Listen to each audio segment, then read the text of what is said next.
Welcome to the On the Blue Line podcast. I am your host, Wayne Mulder, and this is The Interview Room. This week, I'm bringing you something a little bit different. I sat down a while back with a gentleman by the name of Ron Coury, and he's my guest today for The Interview Room. And I was first approached by some people involved in his book called Tenacity. In fact, the name of his book is Tenacity. A Vegas businessman survives Brooklyn, the Marines, corruption, and cancer to achieve the American dream. And it's essentially a memoir. And as they approached me, I was like, well, I'm not real sure what the tie-in, what the message is that I can get out to my listeners. However, in sitting down and talking with Ron and in talking and hearing his story, I think you're going to see that there's a lot of power in anybody who pushes through adversity, anybody who pushes through things that come up, in a word, using tenacity to get through whatever the struggle may be. So it was a wonderful interview. I think you're going to enjoy it. This was actually supposed to release a while ago, and due to some technical difficulties, it's just now releasing. So I hope you enjoy it. The Interview Room starts now.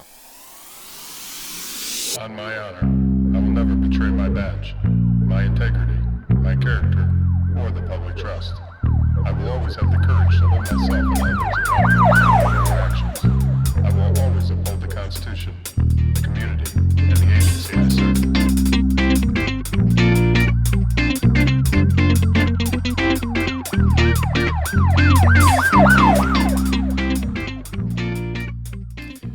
Well, Ron, welcome to the show. Thank you, Wayne. I really appreciate you having me on today. Well, I'm glad we could finally connect. I know we had tried a couple times, and, with these schedules and going back and forth, it can sometimes be difficult, but I'm glad we were finally able to sit down and do this. Thank you. I have to tell you, I miss my old daily planner where I would look at it every day and I would write notes in it. Now that I'm on a Google Calendar on my phone, when it lets me down, I appear to be a no-show. And I apologize for the mistakes in my technological flaws. I understand completely. In fact, the switch over with doing this show, I've had many similar experiences. In fact, in my day job, I still keep a handwritten calendar for that very reason. It can definitely be challenging. Yep. Maybe to start, just tell us a little bit about yourself. Who is Ron Coury? Sure. Ron Coury. I was born in Brooklyn, New York. At the age of 19, I joined the Marines and was destined for Vietnam at the end of boot camp. And quite fortuitous, President Nixon at the time announced de-escalation about 3 weeks before I graduated from Marine Corps boot camp, which meant nobody else would go over and so many thousand troops a month would be pulled out. So rather than our entire graduating battalion heading to Vietnam, we ended up getting reassigned all around the world, and I ended up in Barstow. Wow. It's a small desert town on the highway from Los Angeles to Las Vegas. And a buddy of mine in boot camp and I got assigned to Barstow. We ended up coming to Vegas on weekends. When our active duty term was up, we moved here, were roommates, and ended up going into business together 6 years later, and was my business partner in 6 startup businesses between 1979 and 1987. Wow. Let me ask you, I like to start with just a few kind of get to know you type questions. Coffee or tea? I'm actually a lemonade fan. Really? Never developed a taste for coffee, which shocks so many people. I mean, they walk around with a coffee pot with the assumption everyone loves coffee, and I'm one that never developed a taste for it. Never smoked, never drank coffee. That's great. Well, and my parents to this day don't drink coffee, so I know those people are out there. Where's your favorite place to have that cup of lemon or that glass of lemonade?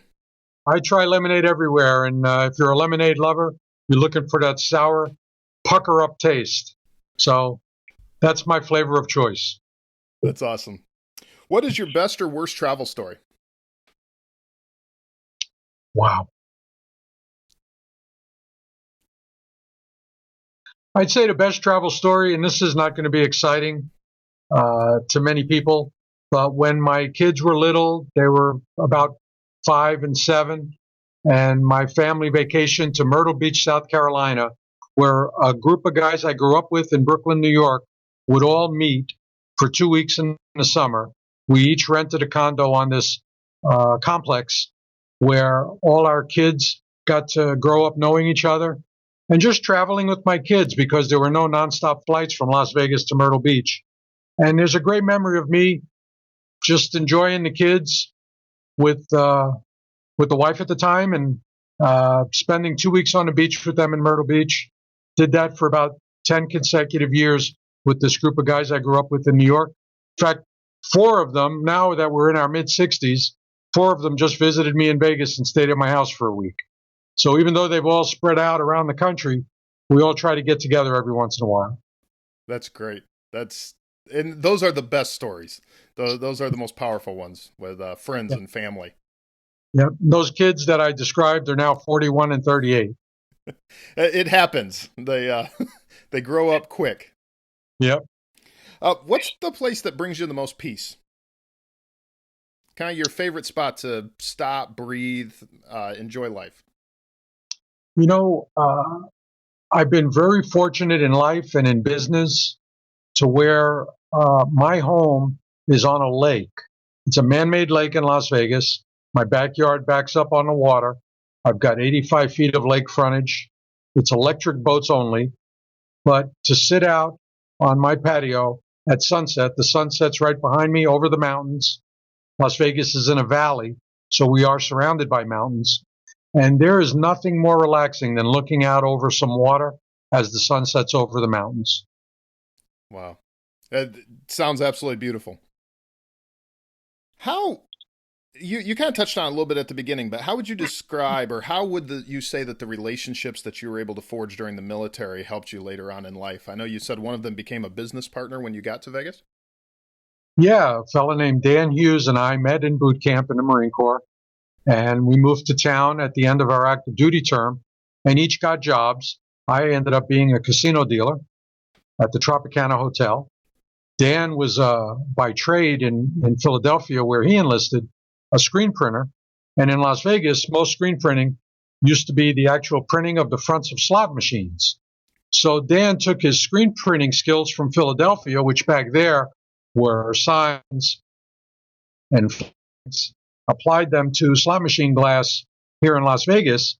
Not only the fronts of machines, but the reels that spin, that depict the sevens, cherries, and lemons. Those are also screen printed. And he applied that trade to that industry. And let's see, that was in 1974.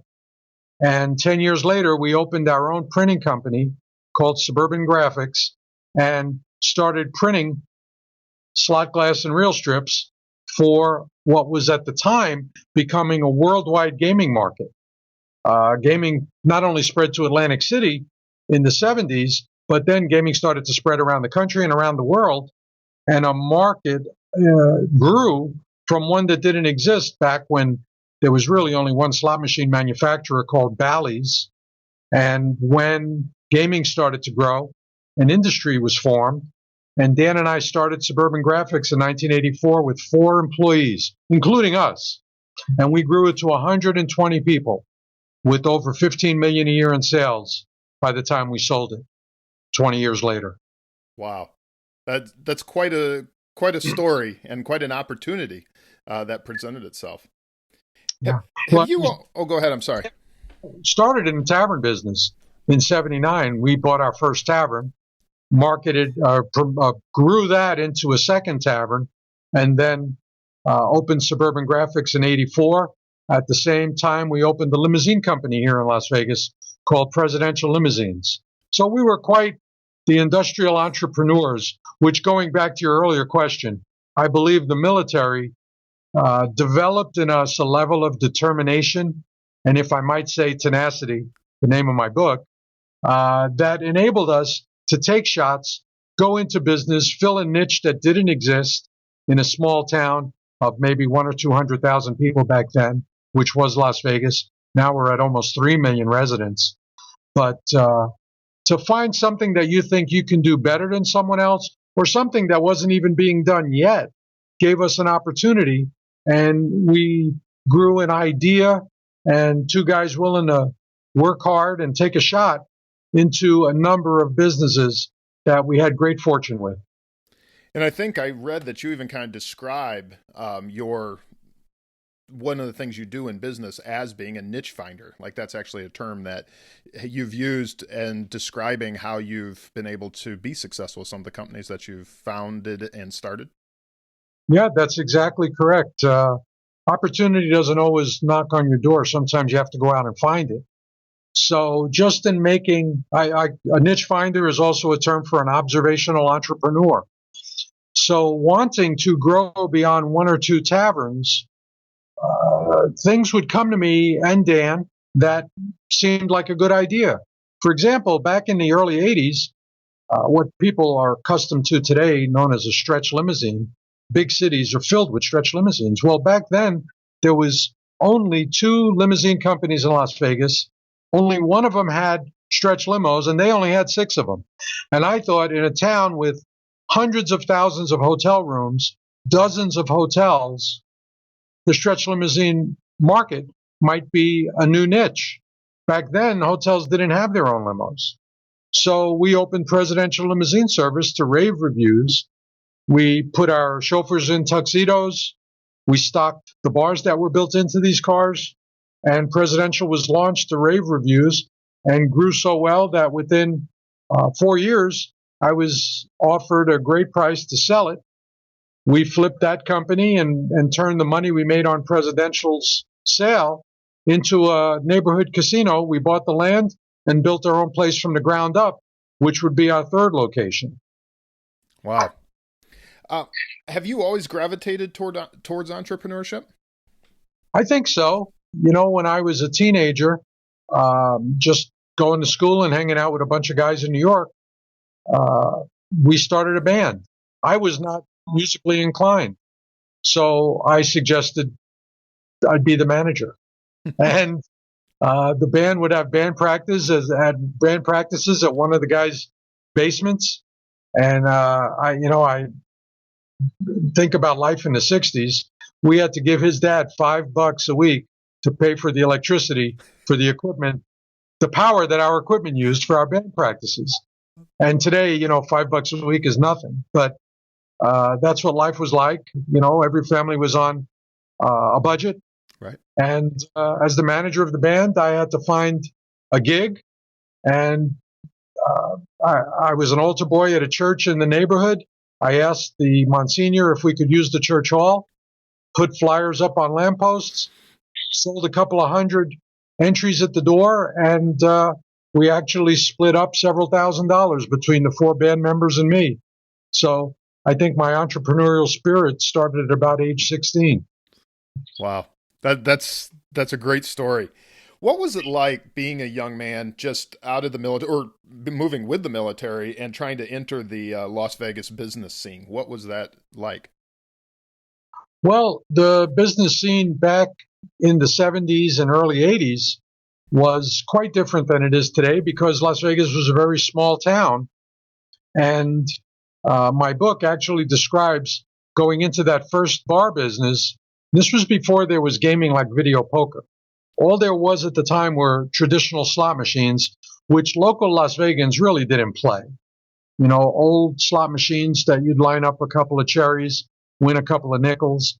Gaming wasn't a big industry like it is today with interactive gaming.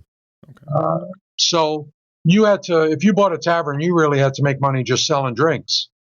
So when Dan and I bought that first tavern, on a wing and a prayer, which the book goes into detail, how I raised the money, borrowing from friends and taking a shot, having to sell drinks to make the bills every month.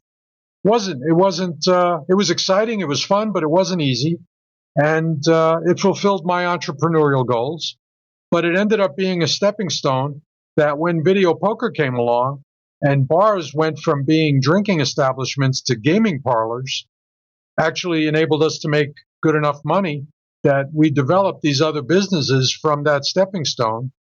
And between my partnership with Dan and subsequent other friends that I went into business with, I'm at a point now that I've started or purchased as I'm starting to wind down that career and find myself becoming a book author, figuring out how to market a book. That's great. So when you started there, one of the things you're in your book that you just referenced that you talk about very openly is some of the struggles that you faced. What were some of those early struggles when in the Las Vegas area that are that you talk about in the book? Well, some of the ones that come to mind would be getting into the transportation business was not without risk. And people have to realize that back then times were different. There were no cell phones. Your home number. Now, when I was a dealer, I wanted to make extra money, so I also got a real estate license. I would sell real estate during the day and deal at the Tropicana Hotel at night. In my real estate efforts, I came across the tavern, which once I raised the money, that purchase occurred. But later, when I identified going into the limousine business, having a new person dare to enter the transportation industry was met with death threats on my home phone message machine. Things that I'd come home and my wife would be crying, listen to the answer machine. They're threatening your life if you keep the effort to go into the limousine business, which required a state approval from the Transportation Commission. So the threats to bomb my car and if I didn't stop the efforts to get into the limousine business, made for some sleepless nights. I really believed it was a bluff, but it didn't stop me from checking under my car every morning before starting it because, it's quite uncommon to have recorded messages on your old telephone style message machine telling you if you continue your efforts to get into the limousine business, you're going to get blown up. So that was probably the most memorable threat to life that occurred. But, being in a bar business when people drank to excess, you'd have to throw guys out of the bar that were not behaving properly. And I've had knives pulled on me. And luckily, through the Marine Corps and the physical training I was blessed with from the service, I like to say I never lost a home game. That's a good way to put it. There's a scene in your book that I was reading where you talk about you're standing before a judge and you're wrongly accused, or at the time accused, we found out later wrongly accused, of a laundry list of major crimes. And some of them include like second-degree kidnapping, false imprisonment, coercion, extortion with a deadly weapon.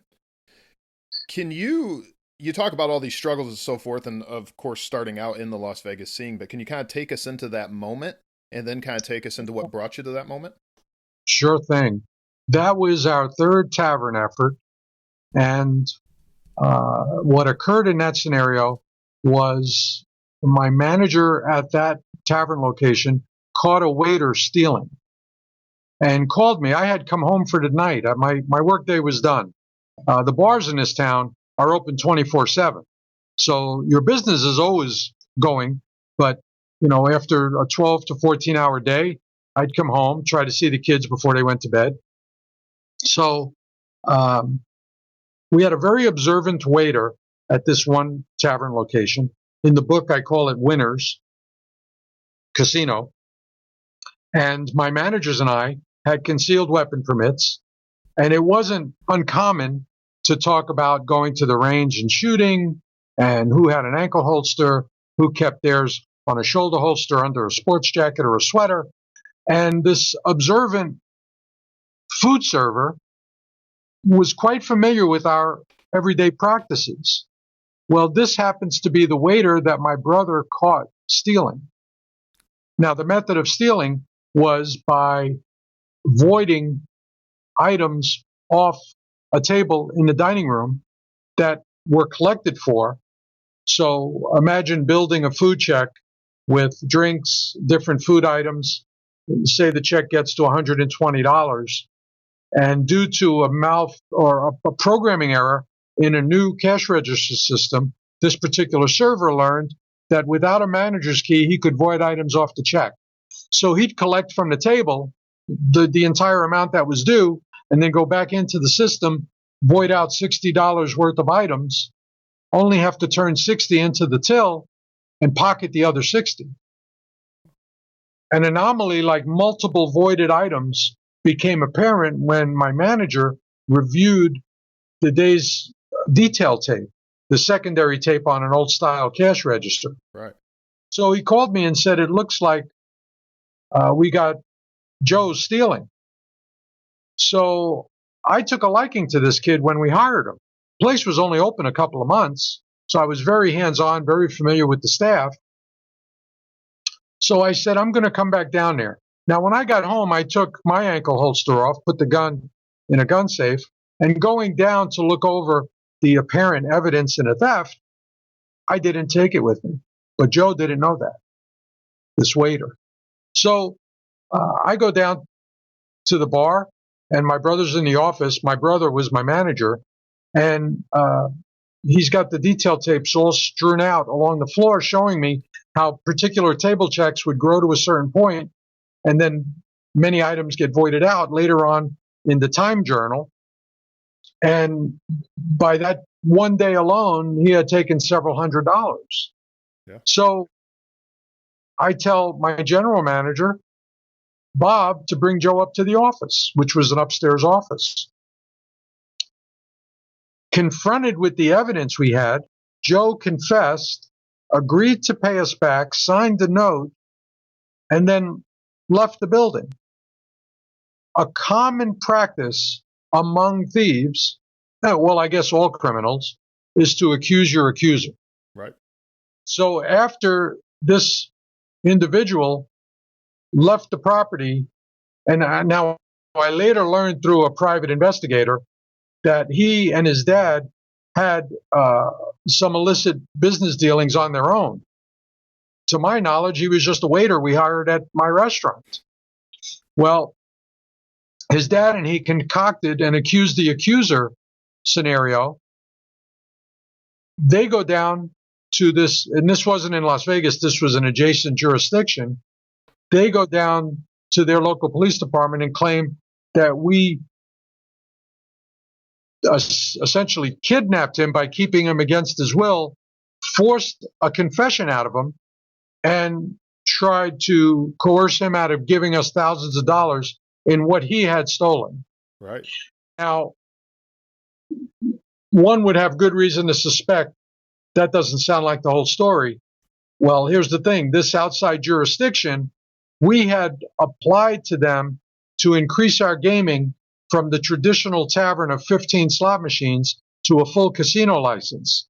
That city council denied our request due to what my book describes as a less than ethical city council member who owned a competing business to the graphics company I described to you earlier.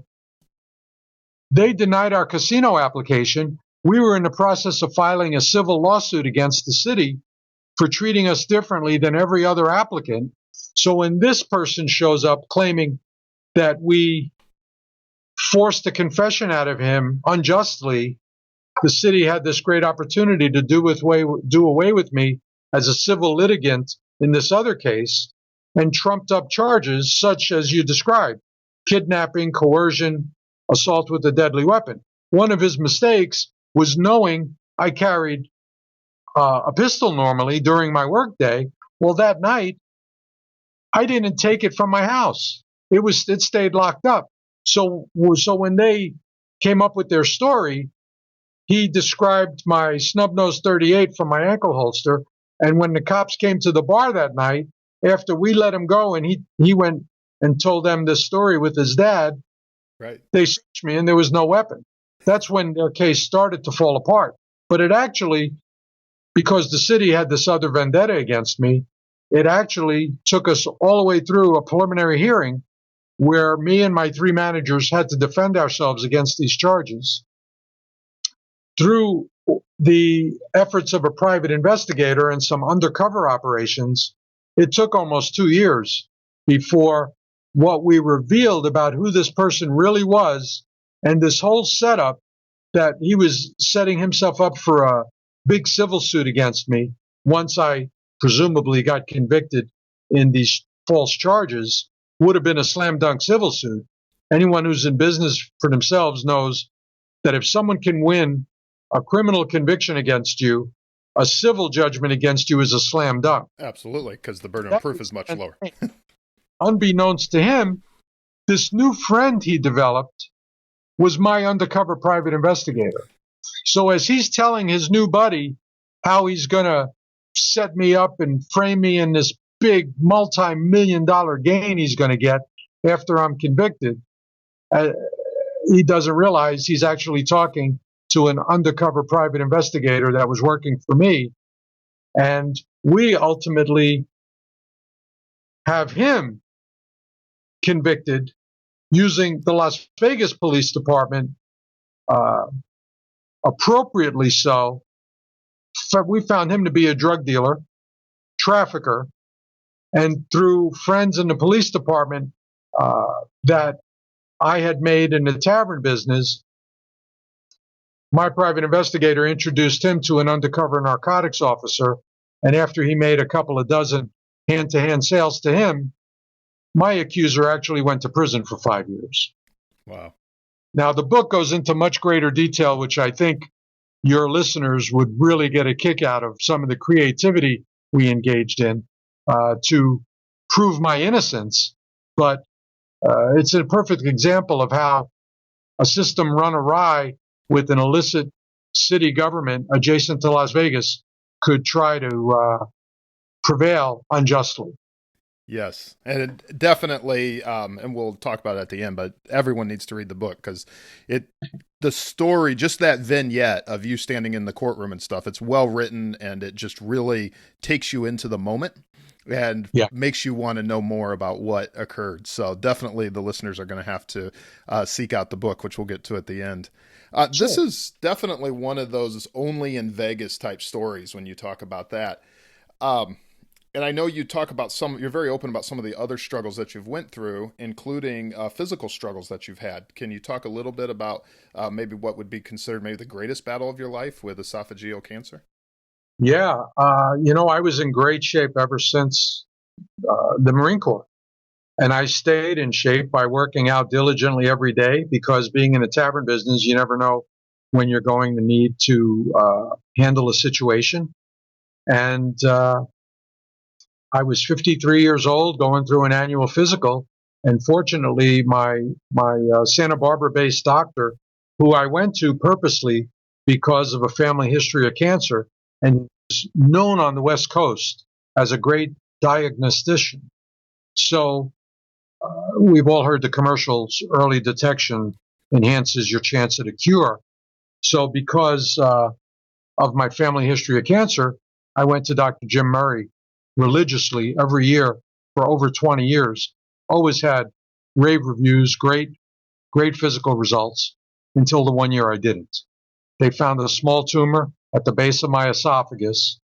And when Dr. Murray found it, sent me to USC Hospital, Dr. Tom DeMeester, a surgeon who specializes in esophageal cancer treatment, told me that only 8% of people with esophageal cancer survive it.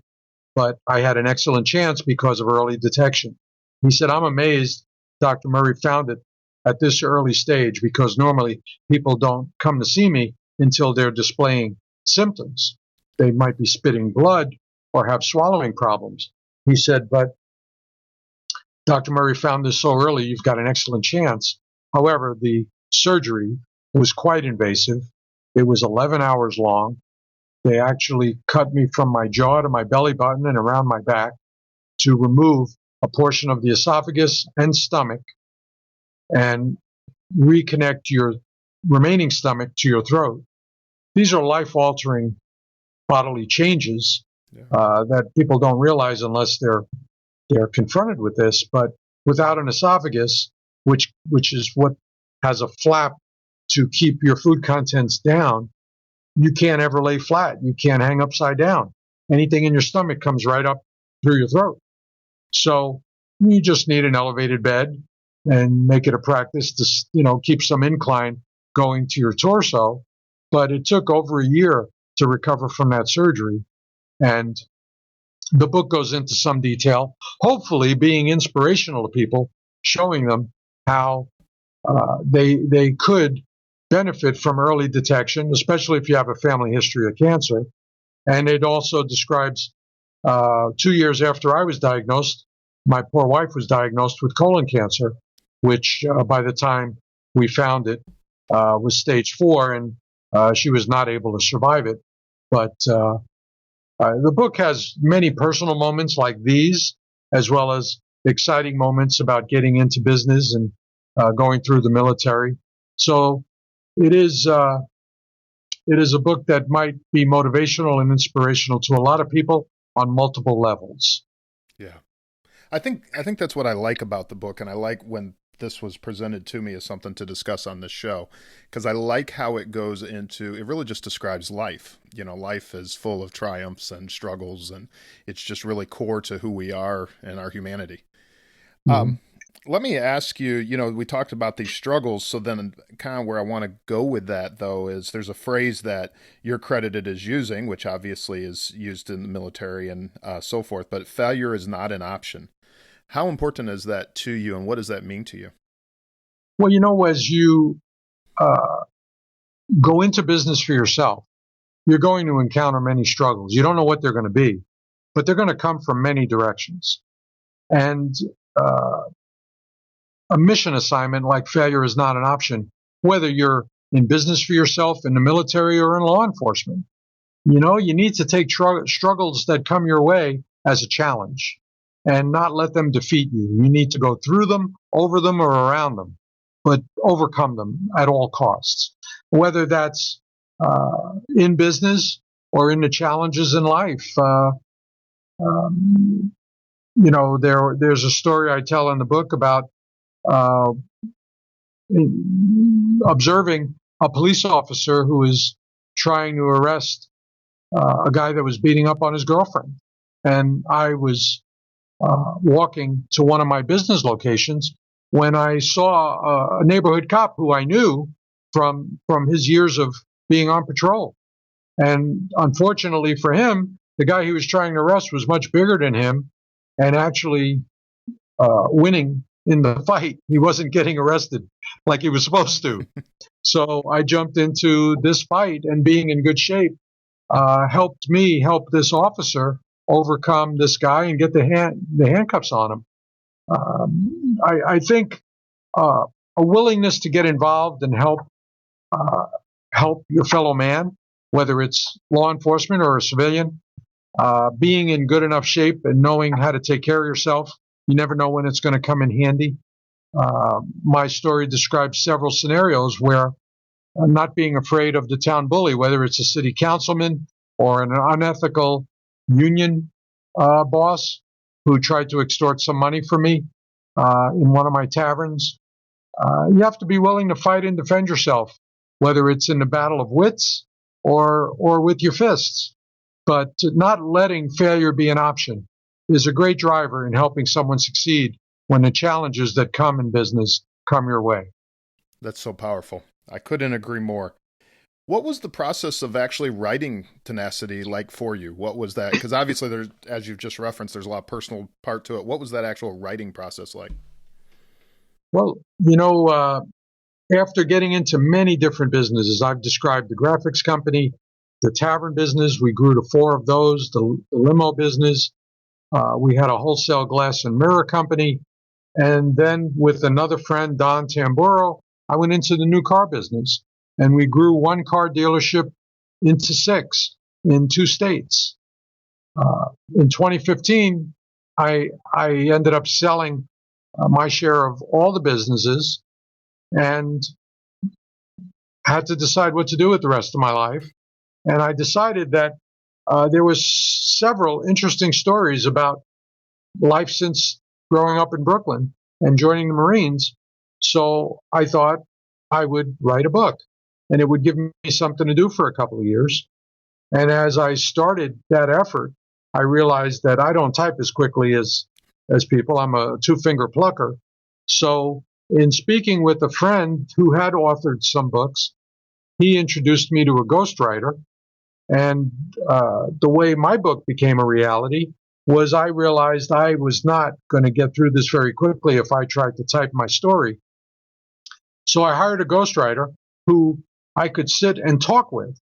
And we ended up ultimately spending 9 4-hour sessions where I described my story from beginning to end.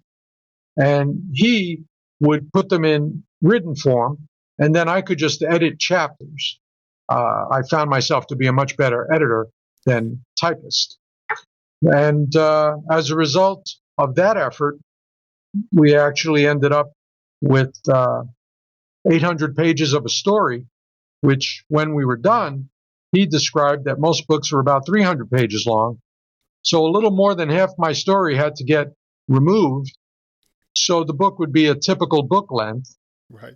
And after that effort, I retained the services of a New York-based literary attorney.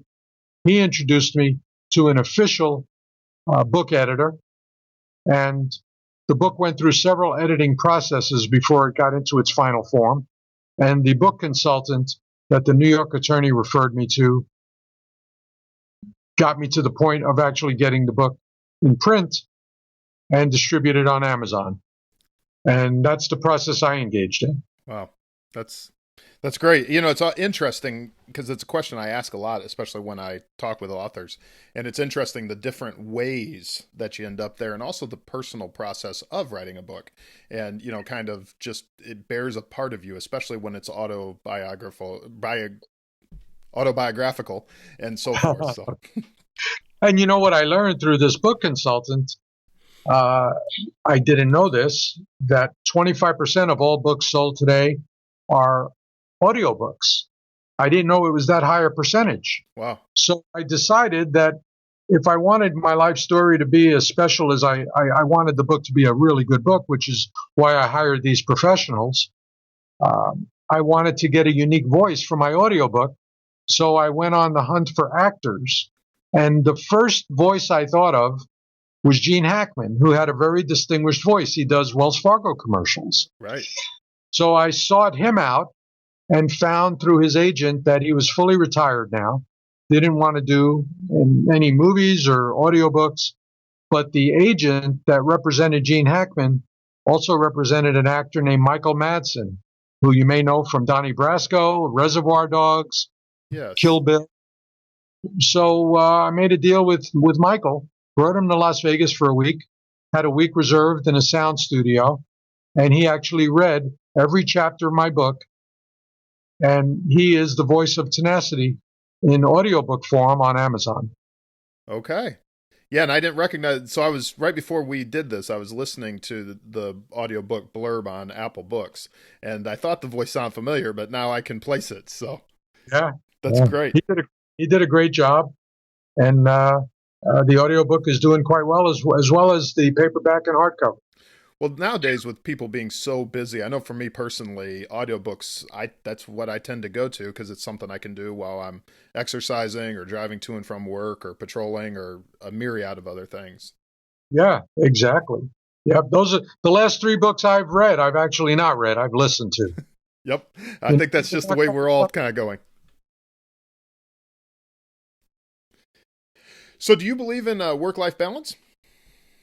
Oh, absolutely. You know, my kids are grown up now, and my wife is deceased. But I have a terrific girlfriend named Stephanie Zimmerman.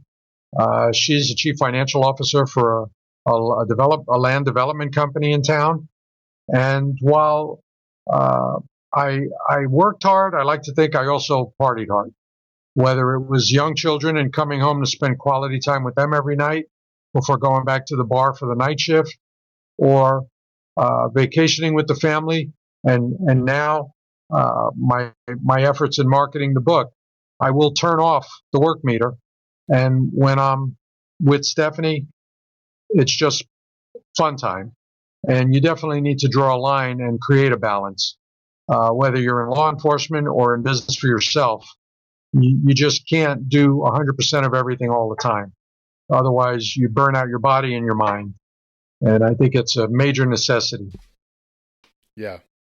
How would you describe, it's a term that's used a little bit in your book and so forth, how would you describe the American dream?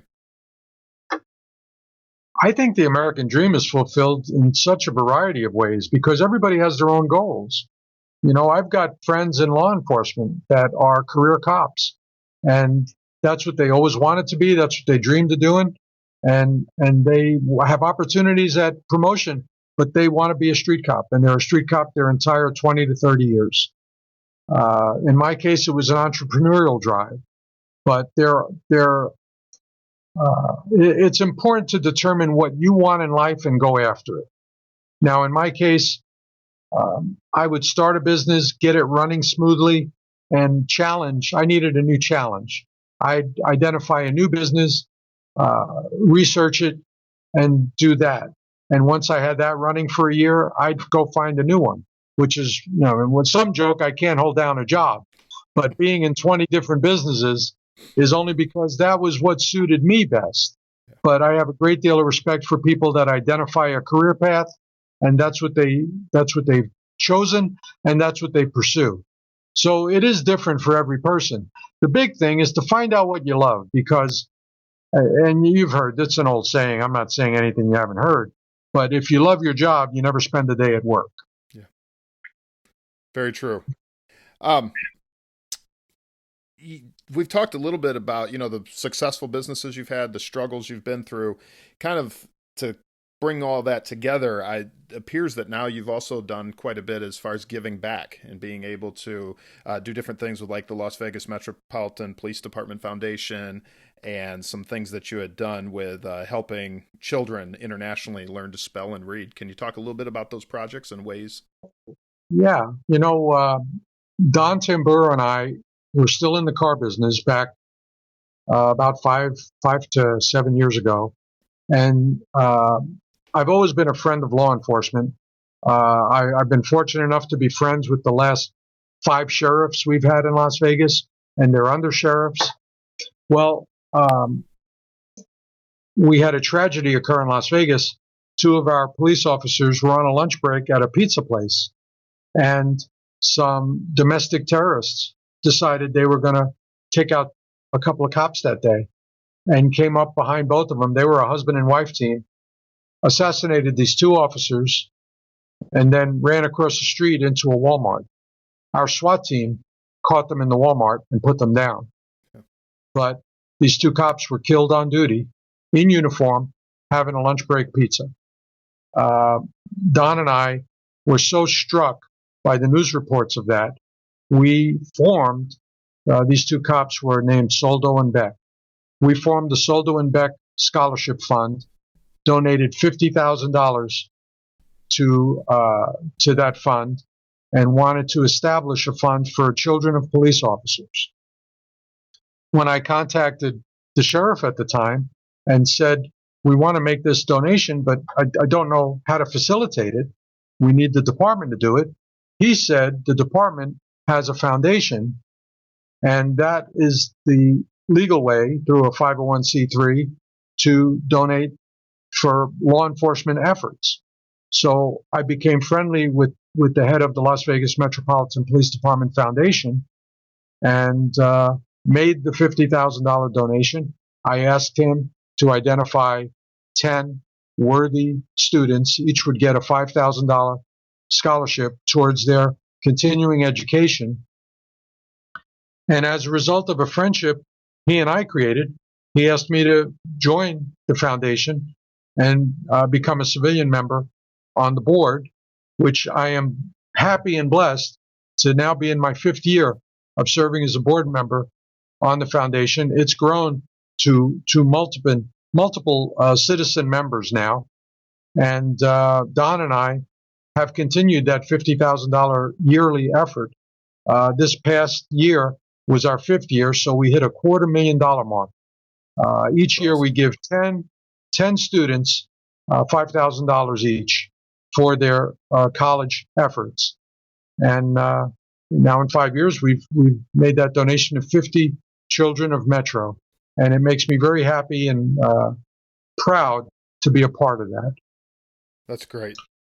I'm on that foundation board, and I'm in a business called Square Panda with local businessmen in Las Vegas and California, as well as Andre Agassi, the tennis pro, who's on the founding board with us of Square Panda. And it's a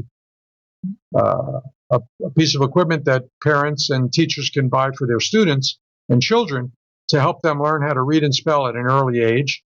We're launching the product in China now because Chinese parents want their children to learn English at an early age. And that's my next business effort. That's awesome. That's some great ways that you've been giving back. In kind of a closing, and I know I mentioned it at the beginning, but the whole idea of what On the Blue Line is all about, this show and so forth, is about doing life well, and law enforcement officers, in their lives away from the job, because there's so much more to life than just the career. In light of that, what are some things, you've had triumphs and struggles and tenacity, if I may, throughout all of this. What would you say is kind of like the bottom line, like the one takeaway that we can use in our personal lives? I guess the best advice I can give is I've tried to live my life a certain way. You have choices in life.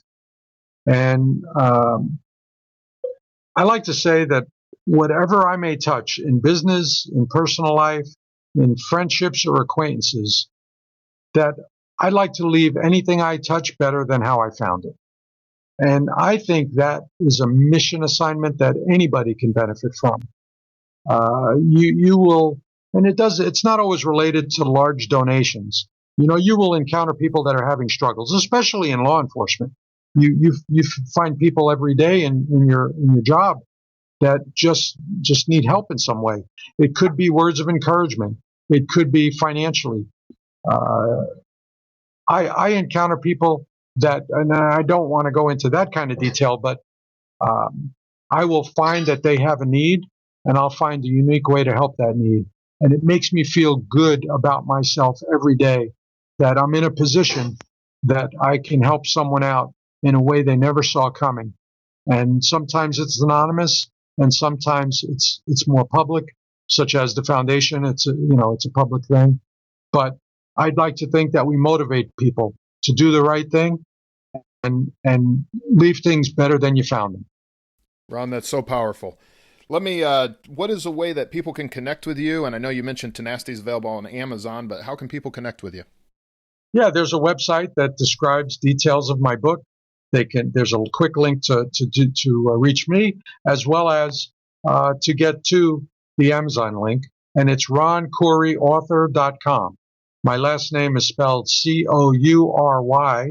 so it's RonCouryAuthor.com, and that's a way to reach me, as well as to do some research about the book in case they want to read a little bit more about it before ordering one.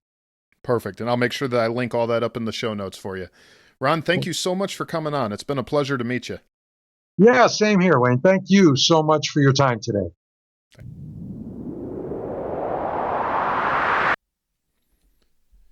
So this has been the Interview Room. I thank you so much for listening. If this is your first time joining us, there's just two things that I want you to do. Well, let me take that back. There's three things that I want you to do right now. First of all, make sure you go to our website. We've made some big changes there in the last couple weeks. It's ontheblueline.com. theblueline.com. You're going to want to start there. From there, you're going to see links to our show notes for this episode, which include links to our YouTube page. Do me a favor, if you would, go to our YouTube page and please be sure to click subscribe. That helps us in building out the number of people that are getting the message on there, as well as the fact that all Monday Morning Roll Call podcasts are now also recorded in video. So you're going to be able to see those on there if that's a format that you prefer. And the third one is, if you'd scroll down to however you're listening to this show, especially if you're on the iTunes app, if you would scroll down to the bottom there, you're going to see a way to write a review and to leave stars. There's 5 stars across the bottom. And if you would please rate and review this show, that would be a huge plus for us. And that's all I ask at this point. Other than that, I hope you'll stay with us. I hope you're enjoying the content that we're bringing to you each and every week. That does it for the Interview Room. Monday Morning Roll Call releases every Monday at 5 a.m. So we will see you next Monday at Roll Call. And in the meantime, I'll see you out there on the Blue Line.